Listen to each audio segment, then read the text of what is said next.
Welcome to the Izzy Chinche Show. So I grew up training with him, working out with him, competing with him, and developing mental toughness with him. I know what it looks like to push to the point of collapsing. I'm so excited you're able to tune in. Join me as I interview athletes, entrepreneurs, and high achievers. I also share much about my life struggles, trials, and successes in hopes to inspire you. I intend for this show to be one of the greatest shows of all time, so your listening and support means the most to me. My goal is to help inspire as many people as possible, so please share with a friend if you enjoyed just one thing from today's episode. Together, we can help more people grow. Let's get started. Today, I want to talk about some of the things and thought patterns that have helped to keep me inspired over the years. And then some of the things that I have also learned along the way and added to that kind of library of things that I can go to keep me inspired. I'm not sure if I said library, but I think I did. It's library. But anyways, so the first thing is I was trying to think back on this today, and I was like, okay, what did I do when I was about 10 or 12 years old to stay inspired? Or what kept me inspired? What was I looking up to? And who was I looking up to? And I remember thinking back, I remember when I was that age and thinking, who do I look up to? Who inspires me? Who do I want to be like? And not that I didn't have great people around me, but I didn't have people who were doing the exact things that I wanted to do in my future, right? I didn't see business owners and entrepreneurs and public speakers and podcast hosts and stuff. And I think that's pretty typical. Like a lot of the time, you might not have that person right in front of you. So then who's that person going to be? And I just decided that the person that I was always going to look up to was my future self. I was always just going to look up to Izzy in the future. And that's what I did. I also recently found out that Matthew McConaughey has always done that as well. So I thought that was kind of cool. I was like, okay, similar thought process. But now, even, today, I still do that. But I just finished listening to this book called High Performance Habits by Brendon Burchard. I think it's Brendon Burchard. And he talks about, evaluating yourself, and when you feel like you're getting out of alignment, you're not being your best, about literally asking yourself, well, what would the best version of me do in this situation? Like, how would they handle that situation? And I do this pretty much throughout my day. And I think about, I was in the shower the other day, and I was getting stressed about podcasts and media and all these things I had to get done. I was like, okay, take a deep breath. What would the best version of me do? How would they handle this? I was like, okay, she would take deep breaths. She would stop holding her breath and suffocating herself. She'd give herself oxygen, and then she'd go bring joy to other people. And I really think that that's the best version of me. The best version of me would take care of myself, give myself some air, some water, whatever it is, and then try and bring joy to other people. And then the stress of everything else kind of goes away because you're not just focusing on you. So that's something that's been really, really helpful for me in my life, to literally just pause, stop, think about that best version of myself, think about exactly what she would do, and then do it. And it's a really fun way, and fun, practical, whatever way to actually go about tough situations. And Brendon also has a book called or a journal that's like the High Performance Journal, and it literally just takes you through a bunch of prompts, and he kind of aligns with that. The other thing one of the other things that has always kept me inspired, and that I've always gone back to my life, is my family and my siblings. And I think when I was still playing soccer at MTSU, and I was really just not enjoying my my time there, and not that I'm not grateful for that time, but I didn't want to be doing what I was doing. I like every single time that I felt the practice was just getting me down and I didn't want to be there, and it's, freezing cold and early in the morning, I would seriously just go back and think about my siblings and just think about doing it for them. And, what would they do? And I literally would, like if I was blocking a shot in the goal, I would literally pretend that my family was behind me and that I couldn't let the ball through because it was going to hit them. And that's something that has just always really helped me to focus when things are hard. And same thing when going into like a jiu-jitsu competition, I really just focus in on my family. And my family also consists of like, Maggie, my best friend, and then my fiance Mitchell. Like those are also my family. And I think about them in those really tough moments when I'm having to push through. And even like really hard workouts when I feel like quitting. There was a couple weeks ago, I think I was just doing like bear crawls for 10 minutes straight. I was like, I'm just not going to stop going back and forth doing bear crawls. It's a hard workout, by the way, and I recommend it, just going from one end to the other end, and just don't stop and get as many as you can in 10 minutes. It's pretty hard.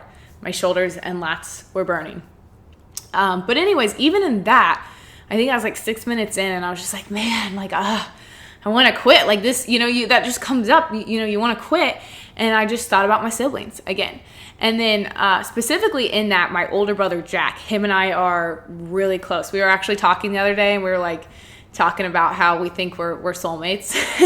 we're that close, and we're just connected on certain levels. But I grew up training with him, working out with him, competing with him, and developing mental toughness with him. And I know what it looks like to push to the point of collapsing, to push to the point of, you're seriously training or working out so hard you really can't stand. And when I feel like giving up and, on a workout, I think about, okay, I know that Jack can do that, so I can do that. And I know Jack has done that, so I can do that because I know that we did that together. So I think back about like, okay, what's that place that we had to tap into in order to be able to push through that hard thing? And that's kind of like, I know Joe Rogan talks about going into the dark, right? Like the dark place. And it's kind of true when you're in a really hard workout or something that's tough, like you have to go to that place to dig deep. And about a year and a half ago, I was in a jiu-jitsu competition and I had my first one, and like I couldn't open my hands after my first match. Sometimes when you're gripping so hard, like your grip is like messed up and your forearms are just burning. And I was about to have like my next match, and I was like, oh my gosh, I can't even grip. And so then I went to this other thing that I learned from my mom, and she, I think she learned from a podcast, and it's just saying these 3 things to yourself. I'm never tired, I never quit, and I'm grateful. And I have said that to myself so many times when training, preparing for something, when competing in something, or just doing really anything that's hard. And I was preparing for that, that next match, and I was like, all right, I'm never tired. I never quit, and I'm grateful. And I repeated that until I actually got on the mat, and then I was, I had to shake hands with the girl before we went, and I was still saying it in my head. Because I still was like, oh my gosh, I just need to stand on my feet. My grip is still so weak. I got to get everything back. And then finally it clicked out, and I was like, good to go. But that is what got me through that, and going back to that saying. And a lot of kids that I train, I teach them to say that same thing. I'm like, okay, we're having a breakdown. We're not doing good. We're not responding well to this fitness or whatever it is. What do we say? I'm never tired. I never quit, and I'm grateful. So those 3 affirmations have been very, very helpful for me. And even it's interesting because getting into a world of entrepreneurship and being a business owner and taking all these other things on, they're not physically challenging. I mean, in a sense they are, because there's a lot of things you have to do, but it's not the same thing as like, pushing through a really hard workout and you want to throw up, or a fight or something like that. It's like this whole other world, but being able to apply all of that physical discipline to this whole other world has been incredibly helpful. And I think if you're an athlete, you have an athletic background, like harness all those techniques that you had used and had worked on and developed over the years in your sport, apply them to your business, apply them to entrepreneurship, apply it to your career, whatever it is, and you use that same determination in another area, it's going to take you so far, because it is so common for people to quit very early on when something is not working out. But as athletes, like, we know that's just part of it, right? It's going to suck. You're going to feel like you want to quit, and you push through.